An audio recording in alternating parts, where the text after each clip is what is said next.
This is Jennifer Gonzalez welcoming you to episode 156 of the Cult of Pedagogy podcast. In this episode, we are going to talk about subversion as an essential tool of the master teacher.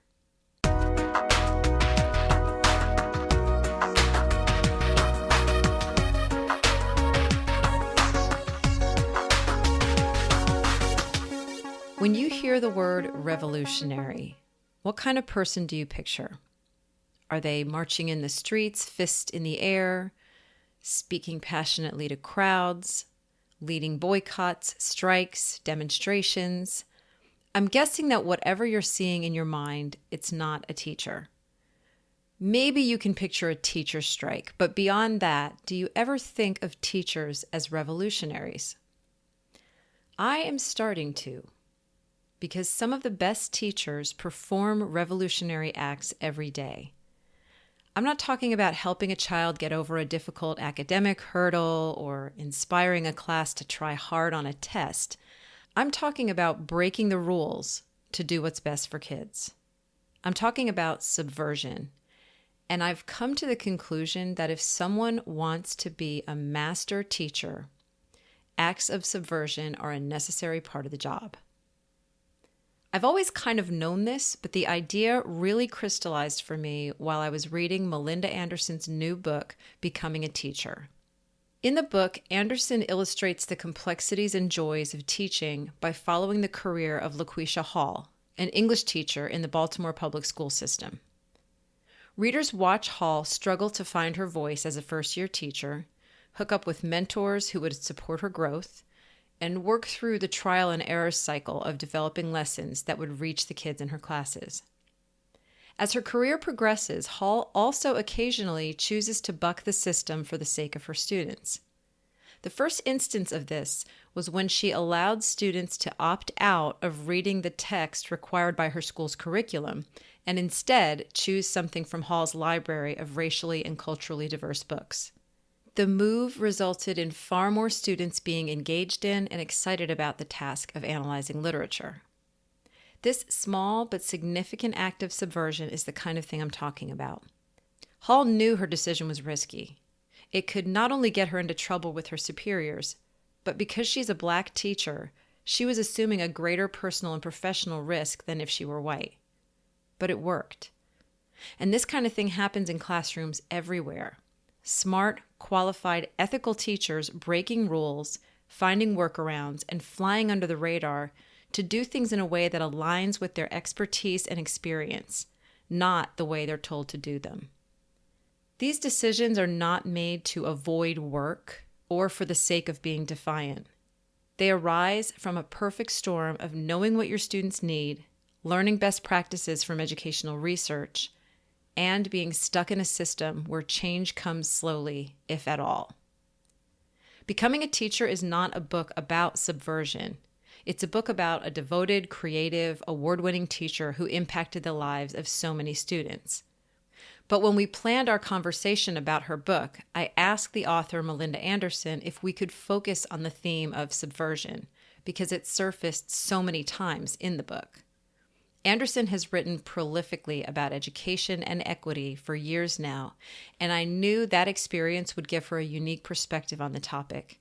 So I was excited when she said she would be willing to give her take on this question: is subversion a necessary part of being a master teacher? Before I play the interview, I want to thank Teaching Channel for sponsoring this episode.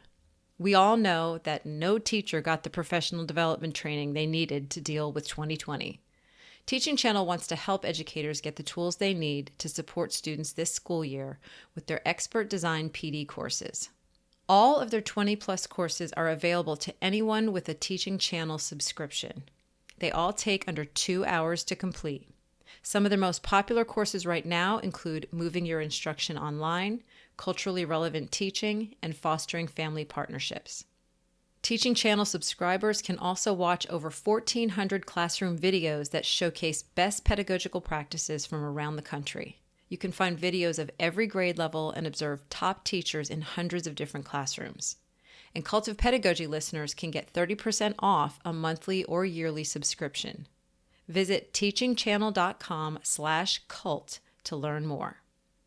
Support also comes from ListenWise, an online listening curriculum, bringing NPR podcast lessons into your classroom. Whether you are hybrid or remote learning right now, you can provide equitable learning opportunities using a large listening library full of relevant nonfiction stories for grades 2 through 12.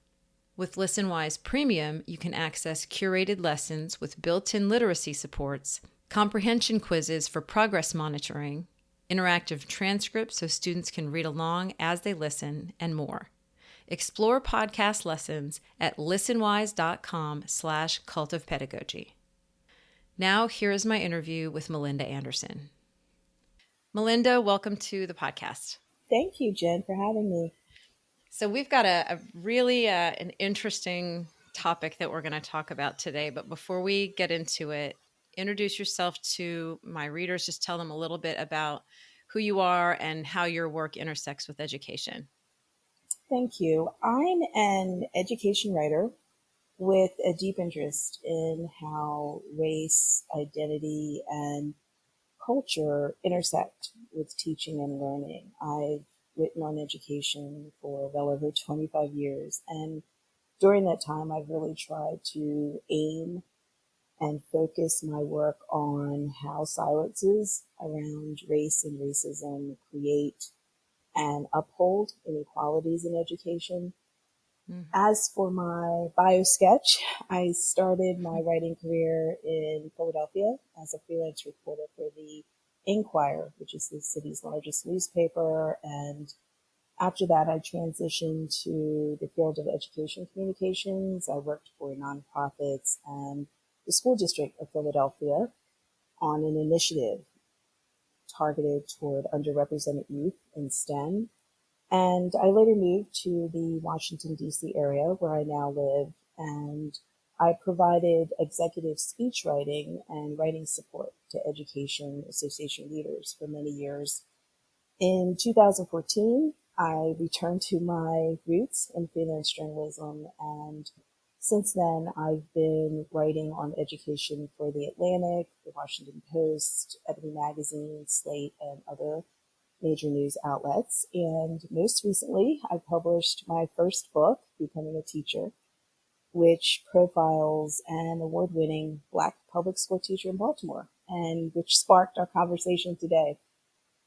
Yes, it did. Yes, it did. And so you sent me a copy of the book and I read it. And, I thought it was a very kind of comprehensive look. I think it's an interesting series that the company, it's Simon and Schuster that's doing this, Yes, that they're doing on different professions, because it sort of feels like a cross between almost like just a straight up nonfiction look, like this is what it takes to become a teacher. These are some of the realities of the job and that sort of thing. But then it's this very personal look at LaQuisha Hall, because that's who you follow throughout the book. And it really gets into some of her personal journey, really.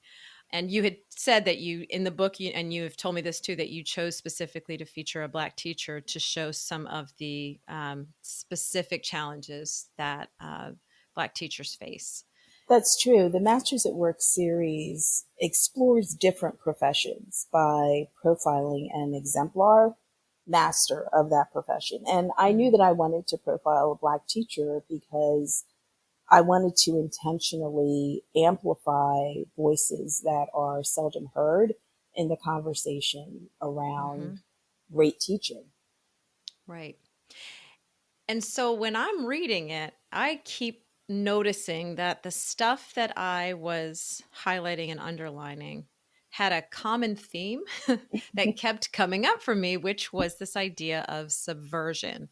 So whether it was sort of quietly breaking the rules, or, she was pushing back a lot of times against a pretty negative teacher culture, LaQuisha Hall regularly found herself choosing to subvert the system in order to do what was best for her students. So I thought a really interesting way for us to talk about the book would be to just really focus in on this idea of subversion as a necessary component of being a master teacher, that you really can't be a master teacher unless you're going to subvert the system. So I thought we've got a couple of examples that we're going to go through from the book, and I figured maybe we could talk about those, why she did the things she did, how it impacted her students. And then also, as we're talking, maybe, for the teachers listening, how could they go about doing the same thing? I'm sure a lot of people listening have already done a lot of those same subversive acts on their own. Um, but I think sometimes we don't necessarily shine a light on it, and that's what I want to do today is talk about how it's not just something that we necessarily sometimes do, but it might actually be a necessary part of being an excellent teacher. Well, I really appreciate that you zeroed in on that theme because it is definitely one that runs throughout the book. And it's rather subtle, but it's also really profound. Mm-hmm. What you see in becoming a teacher is the Quisha Hall's path to becoming subversive in service to her students. Mm-hmm. And as I said earlier, what I hope to accomplish in this book was to provide a new narrative of what great teaching looks like. And it is centered on the realities of Black teachers and their educational practices, but it has informative insights for all teachers. And I think this area of subversion is definitely one that all teachers can probably relate to on some level if they're not practicing it themselves, but also can learn from. What you Mm-hmm. see is that LaQuisha becomes a teacher who engages in actions that are subversive and liberating. She doesn't start that way. She very much identifies as a rules follower. She comes into the profession, she follows the curriculum, she does everything as it's supposed to be practiced. But you see her actively work against what she sees as restricted policies and systems that overlay teaching. And Mm-hmm. I think it's something that a lot of teachers struggle with because they know what works for a unique group of students, but they feel obliged to rigidly follow either the district's curriculum or buying into conventional wisdom. And one of the things that I think is interesting is that in her case, the stakes are much higher because she is a Black teacher. And we Mm-hmm. know that when teachers commit to disrupting the status quo, they risk being labeled a troublemaker, or even more harshly, they might get harassed or, sometimes even fired. And so the evidence shows that the consequences for Black educators who dissent are more harsh, yet she persists. Mm-hmm. And it's interesting too, because we often hear people talk about how when a teacher kind of goes against the norm, that's characterized as being or showing initiative, um, or being somehow much more innovative. Yet in a Mm-hmm. system that really rewards conformity and obedience, this is really teachers as dissidents. This is teachers being subversive and being willing to, I would say, take risks that best serve their students.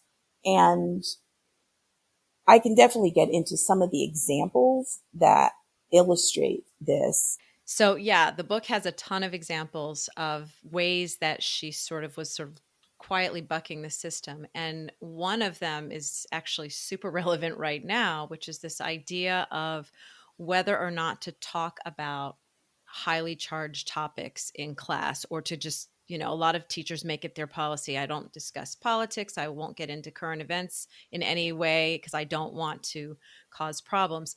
She faced that same dilemma and she decided to move forward. So we're going to talk about that as the first example. And you were going to read us a little bit from the book. Yes, absolutely. The subversion in how she tackles difficult topics is so timely right now in this social and political moment. And the excerpt that I wanted to read that kind of explains her rationale impact is from chapter 7. It begins, as the country becomes more polarized, some teachers are retreating from raising controversial issues in the classroom for fear of sparking outrage and its unpredictable outcomes. Hall exercises leadership by tackling tough subjects with her scholars, despite the landmines, while teaching the story of Emmett Till, a 14-year-old black child tortured and murdered in Mississippi in 1955 in a brutal act of racial violence. Class discussion veered off into the use of the N-word within the black community. An angry parent took her complaints to the principal, demanding that Hall justify her decision. She says the episode reinforced that introducing such material only becomes a dilemma when people outside her classroom make it one. That parent's child returned to class the next day enthusiastic, participatory, and apologetic. Her students appreciate debating topics that they might not talk over at home, she says. They see it in the news and they may not understand it. So when they come to school and hear it from an educator, now they have a better understanding. Mm. So it's clear that she believes that the classroom is a space not only for academic learning, it's a place to prepare her students for the world outside the walls of her high school. And that's a really tricky affair right now because Mm-hmm. everything is so divisive. But you also have to remember who she's teaching. She's teaching young black people to go into a city and a world that doesn't see their promise and possibility many times. And she's teaching them to question and investigate and think critically about what they're told. And I believe this is a message and a way of teaching that is definitely under the microscope right now. There are many voices, a loud chorus encouraging teachers to teach about this current moment. But the difference is you can teach politics without being partisan. And what you Mm. see her doing is teaching her students, for instance, about the difference between Republicans and Democrats, their policies, their platforms. She says, I'm not telling them who to vote for, but I want Mm. them to be informed. That's just the crux of a civics education. Mm-hmm. And in many ways, it's kind of mystifying why teaching like this has to be subversive, right? I mean, it should Right. be the standard, but again, when you think about school systems prizing conformity above all else, it does become subversive on some level for a teacher to teach this way. I'm starting to see more and more of that sentiment among teachers, and I'm seeing it in different spaces of teachers just starting to say, no, enough of this, like, keep it safe, keep it neutral, because I think a lot of people are starting to understand more and more. Particularly, I think more white teachers are starting to understand that there is no neutral. Yes, and I think that, there's a quote that a black historian, Lerone Bennett, once stated, and I use it in the book because I think it's just so um, clearly illustrates the role of teachers in society. And the quote is, an educator in a system of oppression is either a revolutionary or an oppressor. Mm-hmm. And when you think about that, teachers have to be revolutionary to do their best work for students in Yeah. a system that's really built to oppress. It's a system that is structured to adhere to the ideology that formed this country and that doesn't represent a more accurate look at the history of this country, the history of its inequities, of its racism, of its prejudices and Mm. discrimination. And Mm-hmm. so, not to teach that, not to create the space in a classroom for students to learn this, is to send students out uninformed and unable to really be critical thinkers about what they're experiencing as they go out and they leave schools because schools don't exist outside society. Right. And I think many times we create this illusion that, schools should be a safe space or the classroom should be a safe space from the outside world. as opposed to saying, when once you walk into a classroom, the outside world is already there Yeah. because you're Yeah. dealing with kids that are coming, human beings that are coming into your classroom for a part of the outside world. Absolutely.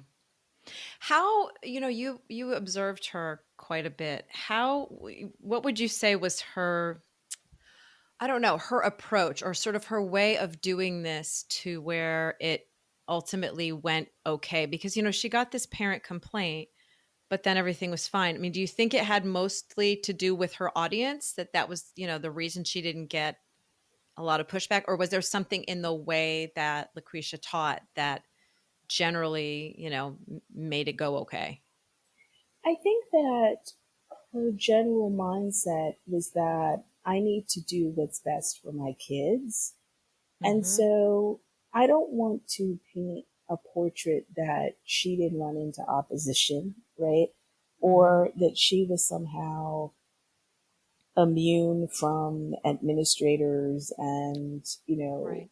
principals popping into her classroom and Yeah. questioning her, or department chairs. She experienced all of that, but she continued to come back to what is best for my students, and how can I use an approach that meets the district's learning requirements, but find a better way to accomplish their goals. She was teaching students that often came to her begrudgingly reading, or Mm. young people who came to her having failed English and believing they didn't like to read or that they couldn't read. And these were young people who, by the time they had completed the school year, had read as many as, 9 books a year. And Mm. they're now reading on their own, and they're reading for enjoyment. And since COVID, she had students last spring who were like tweeting her and on Instagram, Hmm. sharing the books that they were reading. They didn't have to read, right? They weren't in the classroom Ah, anymore. But it's because she had created the space for them to be able to read books that energized them, that interested them. And that's not necessarily always books about Black kids in Baltimore. There's this idea that, culturally relevant teaching means kids are only reading about their own experiences. That's not the case. And she mm. said to me, if you like, math, maybe you want to read about mathematicians, or maybe you're into Mm. graphic novels. It's just finding material as an English teacher that sparks their interest, that makes them want to learn more and to read more. Right. And she definitely ran into obstacles. And as the book documents, she eventually leaves the classroom because of all of the requirements that are layered on her. And it becomes a little bit too heavy. And she Mm. now is working as an instructional coach in her school district. But the Hmm. fact remains, that sense of agency that teachers deserve and that she really needed was compromised in the end. Yeah. Yeah. Yeah.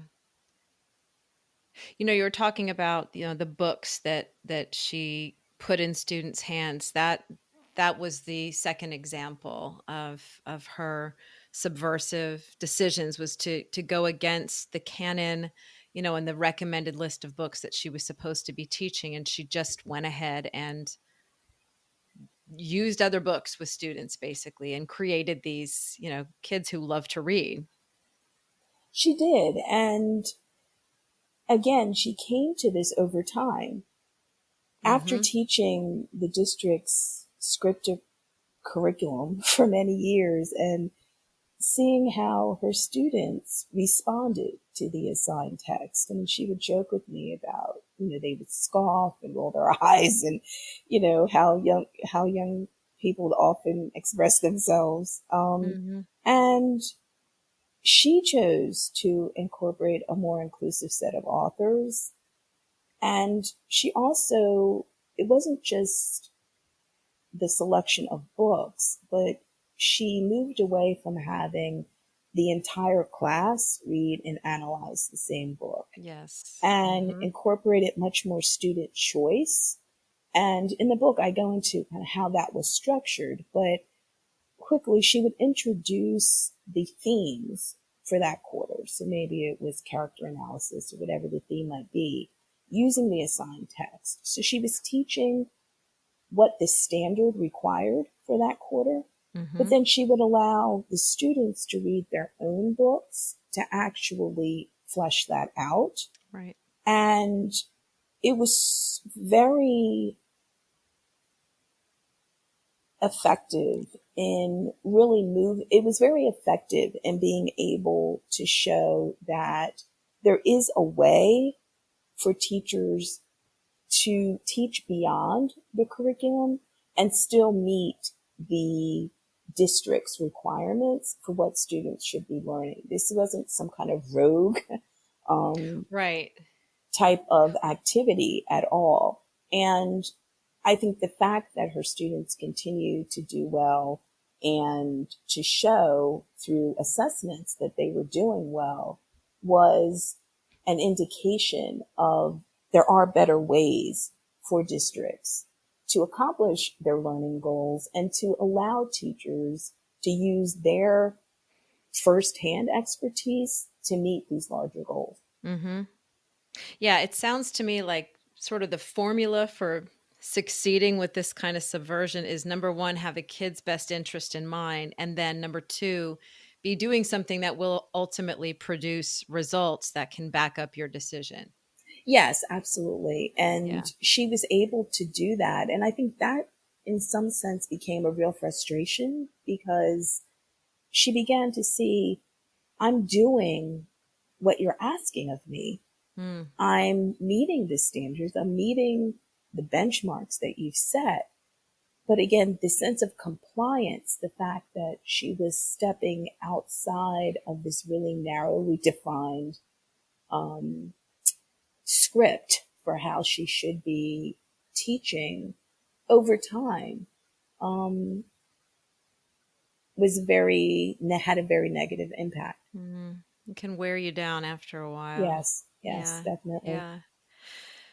So, two other things that I noticed in the book that were other sort of different kinds of examples of subversion was, one I noticed in a few cases, she would sort of find herself in conversations with other teachers or maybe sometimes community members where this sort of topic of, oh, these kids, they're Mm, so fill in the blank negative. mm-hmm, And she would have to keep pushing back, and she would. And I remember this from my own teaching years of having that really oppressive, negative feeling among a lot of times among the other teachers mm-hmm. about these kids. And I feel like that's another form of subversion of the master teacher, that you're a fan of the kids and you're an advocate for them, and you need to take active steps. And she really took very active steps to almost do a different kind of PR for her students.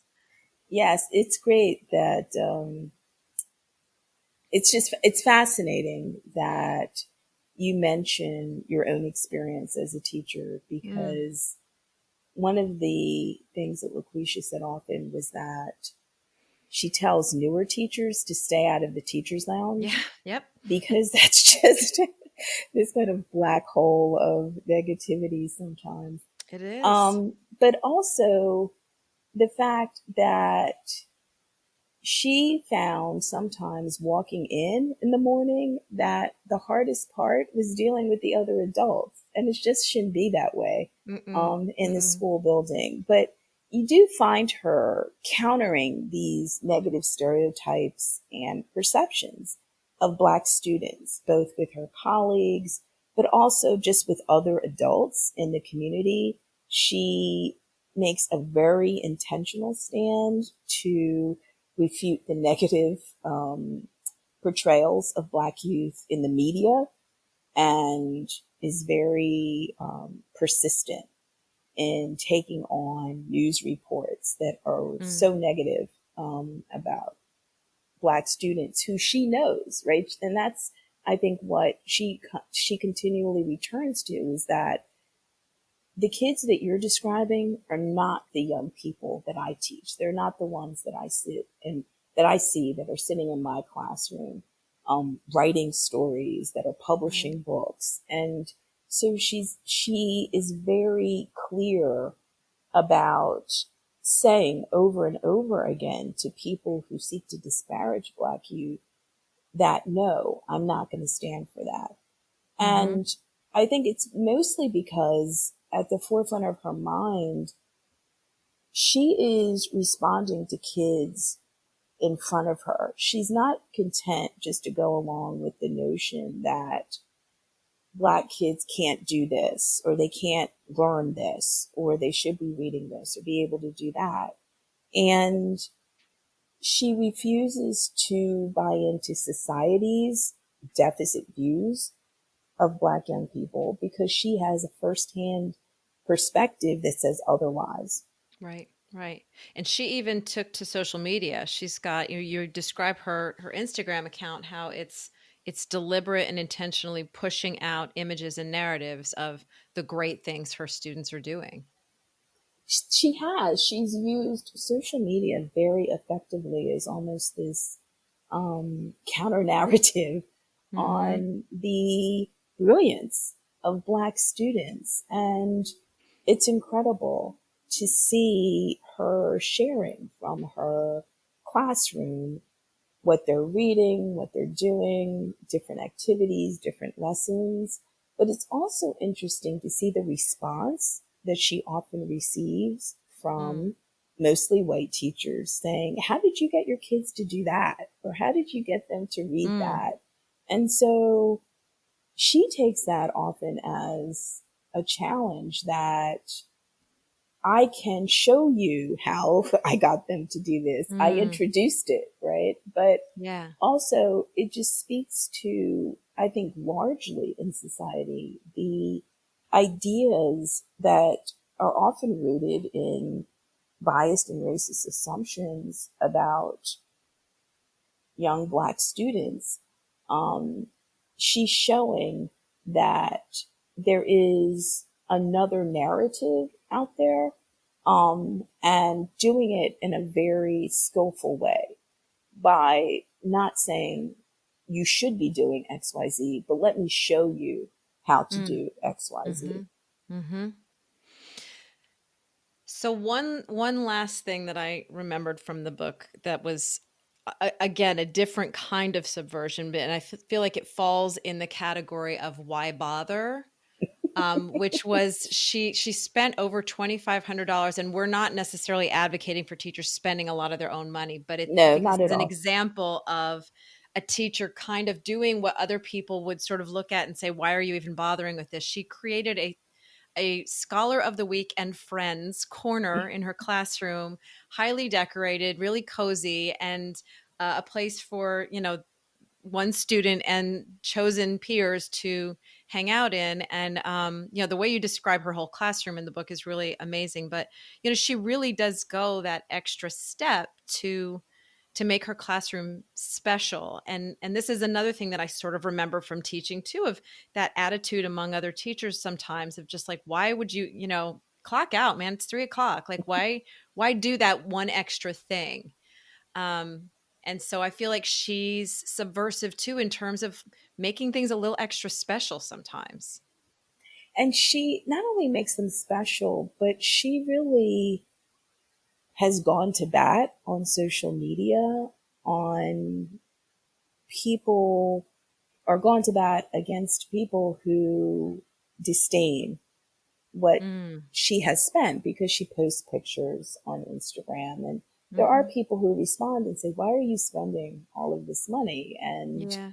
there's definitely an aspect of you're making us look bad, Yes, yes. which, you know, I think everybody has to kind of walk to their own drummer. LaQuisha Mm, is an artist. And mm, so she sketches and she is very visual. And a lot of the designing and decorating that is in her classroom is from her own hand. Um, so there's that piece of it. But also the spending the $2,500, it wasn't just on the Scholar of the Week, it was on the entire classroom. She hired Mm. a painter to come in and paint the room and do some designing. And she bought a lot of, bookcases and other, knickknacks to kind of create these reading nooks. And I think it is true that some educators shun spending a lot of money decorating and creating this kind of showpiece classroom. But she also knows that her classroom is a refuge for a lot of her kids who Mm. see it as kind of a beautiful, tranquil space for them to learn. And she rebuffs these naysayers who say aesthetics don't matter because she Mm. sees firsthand the difference it makes for young people living in West Baltimore. And so I think there's a certain curiosity that we have to hold when we see someone else that's doing something different as opposed to a simple judgment and Yeah. saying, oh, this is interesting. Why are you decorating your classroom like this? And I think that she will very clearly tell you, I'm doing it because I know that many of my students, when they come to school, all they pass are dilapidated buildings and people standing on the street. And I want to create in my classroom a space that honors them and creates a space for learning that is appealing and makes them feel good when they're here. And so I think that that shouldn't be undermined as Mm. a learning value either. Mm-hmm. And the Scholar of the Week also was interesting because originally she had a Scholar of the Month, and she was talking to a young man, and he was saying how this was as an adult. He had never Mm. had a teacher who told him that he was really smart or accomplished. And now, as an adult, looking back on his education, that was his memory. And Mm. she pivoted from a Scholar of the Month to a Scholar of the Week because she never wanted one of her students, once they come out of school, to ever say, no teacher ever honored me or recognized me. And so that was a case of, again, I found in this book, one of the threads is that, or the elements of good teaching mastery is being innovative, but also learning and adapting almost in real time to what Mm. you're seeing and what you're learning. And so she changed her program based on that takeaway. And her students responded to that. Every Monday they would come to school because they couldn't wait to find out who was the Scholar of the Week. Yeah. And the special seating area was just another way to kind of honor not just that scholar, but their friends. So now you Yeah. have the scholar sitting there and it's the specialist sitting area and you can bring your little crew, right? And the little crew, and I was really taken aback by how much those kinds of what are seemingly really kind of small or some might say extraneous to the learning kinds of Yeah. activities really make an impact and you can see really resonate with students and make them really excited and want to learn. Yeah. I'm so glad that you wrote this book. One of the things that I try to do with my podcast is just bring people on who I think are good people to know in education. And by So thank writing you. this book, yes, you've brought us yourself and LaQuisha Hall at the same time. And I think that she provides just one model of this kind of doing what's right by your kids, being subversive when you have to, the constantly adapting and changing. And what you said, I think really resonated too, is just this idea of going with your own particular blend of skills and talents and interests and what's needed by your own kids. So that's going to look very different from teacher to teacher, from state to state. Um, Absolutely. And I think yeah. I would hope in reading the book that rather than saying, I need to follow this formula that Right. Lucretia lays out, that you would see how she had to pick and choose the things that worked and she abandoned some things that didn't work. Mm-hmm. Um, and just to kind of see her journey and learning what worked for her kids. Because I think that whether you're coming through an alternative certification program like she did, or whether you come out of teachers, a school of education, as many teachers do, the fact is she was constantly learning. She was constantly adjusting. She was constantly trying and swapping out ideas. I mean, teaching is so much trial and error is what I found in Mm. this book. Mm-hmm. But mostly listening to what your kids are telling you. And that's why I think it's so important that you have to constantly stay mindful, what I observed, to the students that are in front of you, not necessarily the students that you might think what they need, but being mindful enough and open enough to adjust and adapt as you see things that aren't working, and following that to a much more productive conclusion. Yeah. I have one more question for you that I Sure. did not plan. So Okay. I did not warn you about this, but I'm Okay. just very curious about what you have to say, because knowing that Lucretia did leave the classroom eventually to become an instructional coach, and also knowing that you have covered education for a number of years, would you say, you know, I think it would be very easy for somebody to look at even Lucretia's situation and say, see, it ultimately, teaching just isn't something that's sustainable or isn't worth it. So do you think it's, how do I even put this? Do you feel like if somebody were to come to you and say, I want to become a teacher, Mm. would you advise them to do it? And if so, what would you say? I would advise them to do it. I think it's really important to go in eyes wide open. I Mm, think that it's important to organize and almost find a way to make the changes that need to be made within the system. I have had Black teachers specifically say to me, why should I stay in the mm-hmm. classroom? And I say, because Black kids need you Yes. and other kids need you. And I don't say this to be Pollyannish, because I know it's an incredibly hard job and it's an Mm-hmm. incredibly challenging job. And Lucretia was legitimately conflicted about leaving. Yeah. I think that the only way that you make a change within a system is to be in the system and to be part of the fight. Mm, And that doesn't mean you fight individually. And that's why I said you organize and you find ways to network and you find others who are like minded, and you work to the best of your ability to make the changes that are necessary for you to do the teaching, the kind of teaching that you want to do.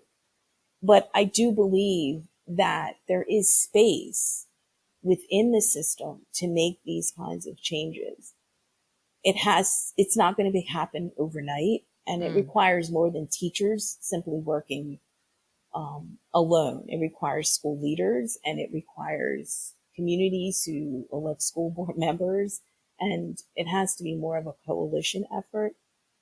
But I find teaching is uniquely a position that people just don't understand yeah. so much what goes into doing the job. Teachers work in very isolated environments. You go in, you close the door, you teach. I think helping the public and helping others really understand the challenges. I myself, as a reporter, did not, and I've covered education for many years. Right. It Yeah. wasn't until I spent days after days sitting in a classroom, really seeing not just the teaching as a skill, but seeing how the system interacts with her as an individual teacher that I Yes. fully understood. And so I would say, yes, become a teacher.